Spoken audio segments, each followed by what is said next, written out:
Dear students, welcome to my class. তো আজকে আমরা আরেকটা ফ্রেজ পড়ব, সেটা হচ্ছে নাউন ফ্রেজ। নাউন ফ্রেজ থেকেও কোয়েশ্চেন আসে, তো এটাও খুবই গুরুত্বপূর্ণ। আর আমরা যদি নাউন ফ্রেজটা ডিটেলস পড়তে পারি, খুব ভালো করে নাউন ফ্রেজ বুঝতে পারি, তাহলে অ্যাডজেক্টিভ ফ্রেজটা আমরা ভালো করে বুঝতে পারবো। আর পরীক্ষায় প্রবলেম হয় নাউন ফ্রেজ আর অ্যাডজেক্টিভ ফ্রেজ, এই দুইটা নিয়ে। তো ওকে, আজকে আমরা ডিটেলস নাউন ফ্রেজটা পড়বো। ওকে, লেট মি স্টার্ট। তো প্রথমে আমরা দেখে নিই নাউন ফ্রেজ কি। তাহলে দেখো, কোনো ফ্রেজ যখন বাক্যে কি করবে, নাউনের মতো কাজ করবে, তখন তাকে আমরা বলবো কি নাউন ফ্রেজ। আর নাউন ফ্রেজ বাক্যে সাধারণত একটা নাউন হিসাবে বসে বা নাউন হিসাবে কি করে কাজ করে। তো এইখানে আমরা একটা কথা লিখে রাখতে পারি যে আমরা কি করতে পারবো, নাউন ফ্রেজকে, এই যে নাউন ফ্রেজ, এই নাউন ফ্রেজকে আমরা কি করতে পারবো, ইট দ্বারা রিপ্লেস করতে পারবো, রিপ্লেস করা যায়। আমরা নাউন ফ্রেজকে ইট দ্বারা রিপ্লেস করতে পারবো। আবার কি করা যায়, যে সেন্টেন্সকে যদি কি করি, কি বা কাকে দ্বারা কোয়েশ্চেন করি, কি বা কাকে, এই দুইটা দ্বারা যদি কোনো কোয়েশ্চেন করা হয়, সেন্টেন্সকে যদি কি বা কাকে, এই দুইটা দ্বারা সেন্টেন্সকে যদি আমরা কি বা কাকে দ্বারা কোয়েশ্চেন করি, কোয়েশ্চেন করলে ওই সেন্টেন্স বা ফ্রেজ যদি কোনো আনসার দেয়, তখন সেই ফ্রেজটা আমাদের কি হবে, নাউন ফ্রেজ হবে। তাহলে দেখো, নাউন ফ্রেজ কি দ্বারা রিপ্লেস করতে পারি, আবার নাউন ফ্রেজকে কি বা কাকে দ্বারা কোয়েশ্চেন করলে ফ্রেজ যদি কোনো আনসার দেয়, তখন সেটাকে আমরা করবো কি নাউন ফ্রেজ। তো আমরা একটা উদাহরণ যদি লিখি, তাহলে আমি এখানে লিখতে পারি, দেখো, the blue sky looks nice. তাহলে এখানে কি লিখলাম, the blue sky looks nice. তাহলে এইটা দেখো আন্ডারলাইন করা আছে। তাহলে এইটা দেখো আমি ইট বসাইতে পারি, তাহলে ইট কি হবে, লুকস নাইস। এটা কি দেখায়, চমৎকার দেখায়। এখন এইটা যদি আমি কোয়েশ্চেন করি যে কি সুন্দর লিখতে পারি, কি সুন্দর দেখায়।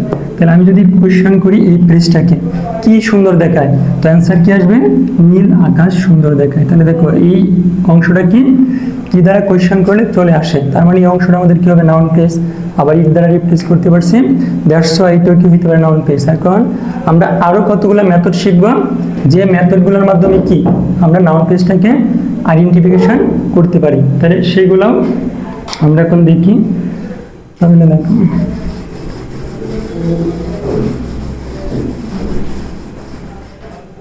এখন আমরা দেখব স্ট্রাকচার অফ নাউন ফ্রেজ।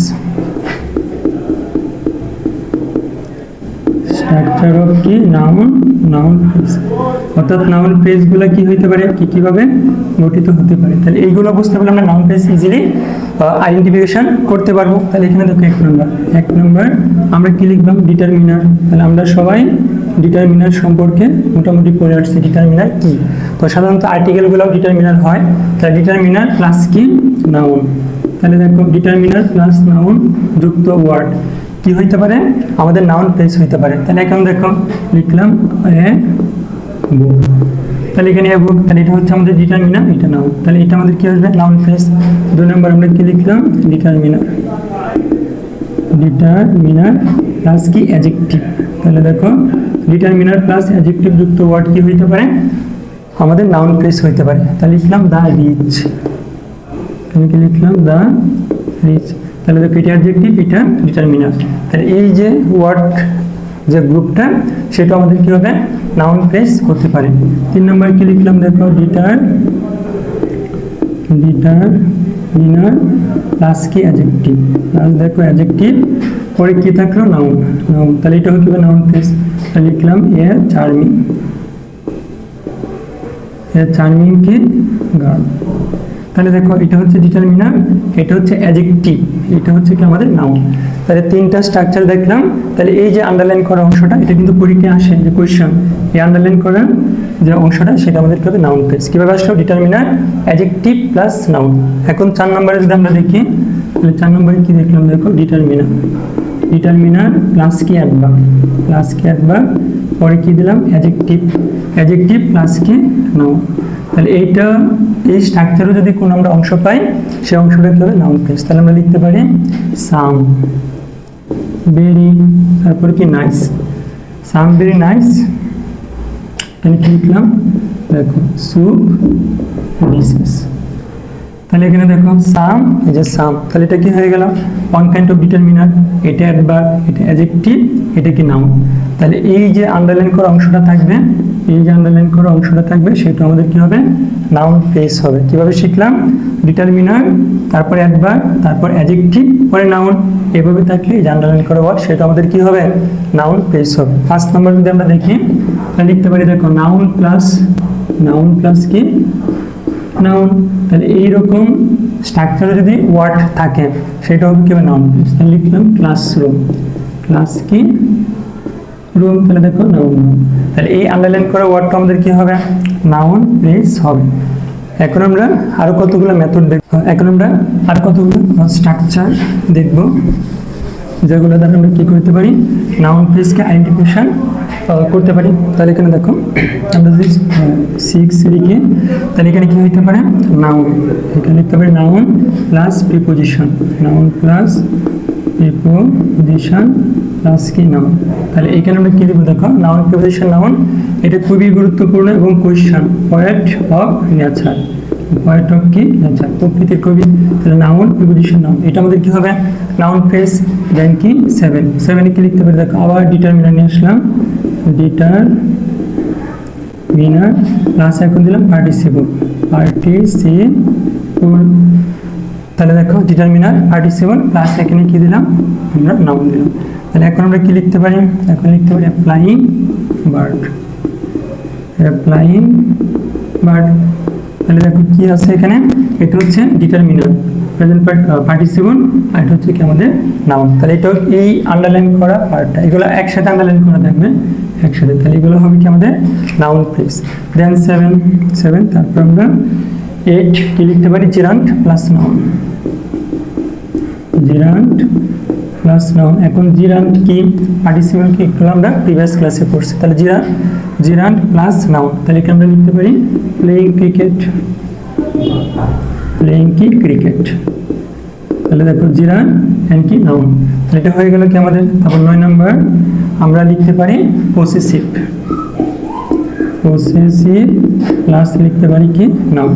তাহলে লিখতে পারি মাই পেন, কি লিখলাম মাই পেন। তাহলে দেখো পসেসিভ নাউন এটা হয়ে যাবে কি আমাদের। তারপর নাম্বার 10 যদি আমরা লিখি, নাম্বার 10 আমরা লিখব নাউন এন্ড নাউন, নাউন এটা খুব গুরুত্বপূর্ণ, নাউন এন্ড কি নাউন। এটার সাথে আমরা যখন অ্যাডজেক্টিভ ফ্রেজ করব তখন দুইটার একটু কনফিউশন লাগে। তাহলে দেখো নাউন এন্ড নাউন, তাহলে এখানে আমরা লিখতে পারি নাউন এন্ড নাউন। এখানে আমরা একটা যদি উদাহরণ দিই তাহলে দেখো কিথ এন্ড কি কিন, এটা পুরোটা হবে আত্মীয় স্বজন এবং এটা একটা কোয়েশ্চন। তাহলে এখানে দেখো কিথ এটা একটা নাউন, কিন এটা একটা নাউন, মাঝখানে এন্ড আছে, তাহলে এই ওয়ার্ডটা কি হবে নাউন ফ্রেজ, মানে এই আন্ডারলাইন করা অংশটা কি হবে নাউন ফ্রেজ। নাম্বার 11 এটা আমরা পড়তে পারি দেখো নাউন পরে অর, পরে আরেকটা কি থাকতে পারে নাউন। এখানে লিখতে পারি আমরা ফ্রেন্ড, ফ্রেন্ড অর কি বন্ধু আর শত্রু। তাহলে এই যে আন্ডারলাইন করা অংশটা এইটা আমাদের কি হতে পারে নাউন ফ্রেজ হতে পারে। এখন যদি আমরা আরেকটা রুলস দেখি তাহলে কি হবে, তো নাম্বার 12 আমরা কি লিখতে পারি। তাহলে এখানে দেখো এখানে লিখলাম নাউন ইনফিনিটিভস, নাউন কি ইনফিনিটিভস, নাউন ইনফিনিটিভস প্লাস কি অ্যাডভার্ব, অ্যাডভার্ব ফর কি অবজেক্ট, অ্যাডভার্ব ফর কি অবজেক্ট। তাহলে এখানে আমরা কি লিখতে পারি নাউন ইনফিনিটিভ অ্যাডভার্ব ফর কি অবজেক্ট। তো এটা আমি এখানে লিখে দিই, তারপর কি লিখলাম to write well, to write well. তাহলে দেখো যে নাউন ইনফিনিটিভ একটা অ্যাডভার্ব, তাহলে এইভাবে কি হইতে পারে আমাদের নাউন ফ্রেজ গঠিত হতে পারে। তাহলে এই রুলসটাও গুরুত্বপূর্ণ, নাউন টেন নাউন এইটাও কি গুরুত্বপূর্ণ। তাহলে এইগুলা মোটামুটি কিভাবে নাউন ফ্রেজ গঠিত হতে পারে সেই স্ট্রাকচারগুলো আমরা পড়লাম। তো এখন আমরা দেখব ইউজেস অফ নাউন ফ্রেজ, অর্থাৎ কোন কোন পজিশনে আমরা নাউন ফ্রেজ কি করতে পারি বসাইতে পারি। তাহলে এখানে দেখো এখন আমরা পড়ব ইউজেস অফ কি নাউন ফ্রেজ, নাউন প্লেস আমরা কোথায় কোথায় নাউন প্লেস বসাইতে পারি। তাহলে দেখো 1 নম্বর কি লিখলাম, ভার্ব এর কি সাবজেক্ট হিসাবে, তাহলে ভার্বের সাবজেক্ট হিসেবে আমরা নাউন প্লেস বসাইতে পারি। সেটা কিভাবে দেখো, to walk, to walk early in the morning, to walk early in the morning is good for health। তাহলে এখানে আন্ডারলাইন করা হচ্ছে এটা to walk early in the morning, তাহলে এটা আমাদের কি হবে সাবজেক্ট হিসেবে আছে। দেখো it is good for health, তাহলে এটা কি হবে আমাদের নাউন ফ্রেজ এবং ভার্বের কি সাবজেক্ট হিসাবে ইউজ করা হলো। এখন 2 নম্বরে দেখো এখানে লিখলাম ভার্বের অবজেক্ট, ভার্ব এর কি বলো অব, তাহলে ভার্বের অবজেক্ট হিসেবে আমরা লিখতে পারি হি ওয়ার্কস টু, হ্যাঁ ভার্বের অবজেক্ট হিসেবে লিখতে পারি। দেখো লিখলাম he wants to learn English, learn কি লার্ন কি ইংলিশ। তাহলে এখন দেখো এই যে অংশটা আন্ডারলাইন করা, তাহলে এটা আমাদের কি হবে, এটাও নাউন ফ্রেজ হবে। এটাকে আমরা কি করতে পারবো, এই যে ইট দ্বারা রিপ্লেস করতে পারবো, তাহলে এটাও কি হবে আমাদের নাউন ফ্রেজ। তাহলে he wants to learn English, এটা কি আছে ভার্বের অবজেক্ট রূপে আছে। এখন যদি আমরা আরেকটা দেখি সেটা কি হবে, তাহলে 3 নম্বরে আমরা লিখলাম প্রিপোজিশনের অবজেক্ট,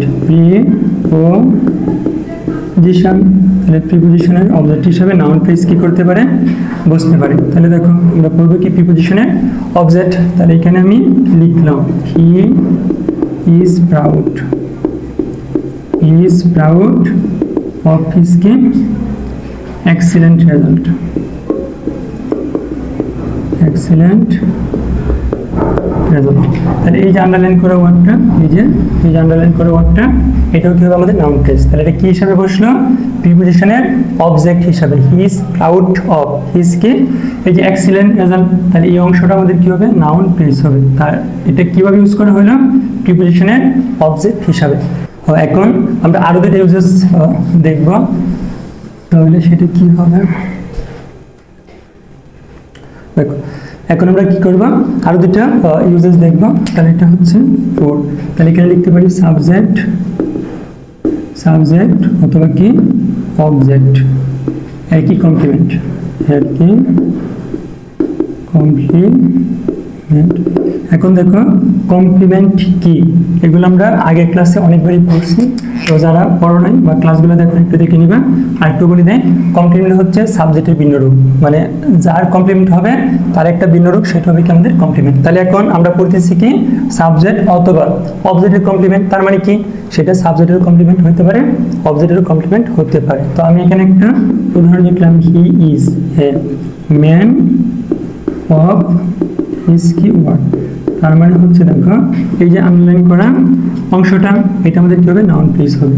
কারণ আর এটা হচ্ছে যে a man of his work, মানে এক কথার লোক যেটাকে বলা হয়। তাহলে এই অংশটা কাকে বোঝাচ্ছে, সে, সে এবং তার কথা একই জিনিস, তাহলে এটা কি কমপ্লিমেন্ট হিসাবে বসলো এবং এটাও কি হবে আমাদের নাউন ফ্রেজ, এটা আমাদের কি হবে নাউন ফ্রেজ হবে। এখন দেখো আরেকটা রুলস আমরা পড়ব, সেটা হচ্ছে নাউন ফ্রেজ কিভাবে বসতে পারে, নাউনের এপোজিশন, নাউনের এপোজিশন হিসাবে। তাহলে দেখো নাউনের এপোজিশন হিসাবে যদি কোনো অংশ বসে, তাহলে সেই অংশটা আমাদের কি হবে নাউন ফ্রেজ। এপোজিশন কি সেটা আমরা পড়ছি, যে কোনো ওয়ার্ড যদি নাউনের পাশাপাশি বসে নাউন সম্পর্কে অতিরিক্ত তথ্য প্রদান করে, তখন সেই অংশটাকে বলে কি এপোজিশন।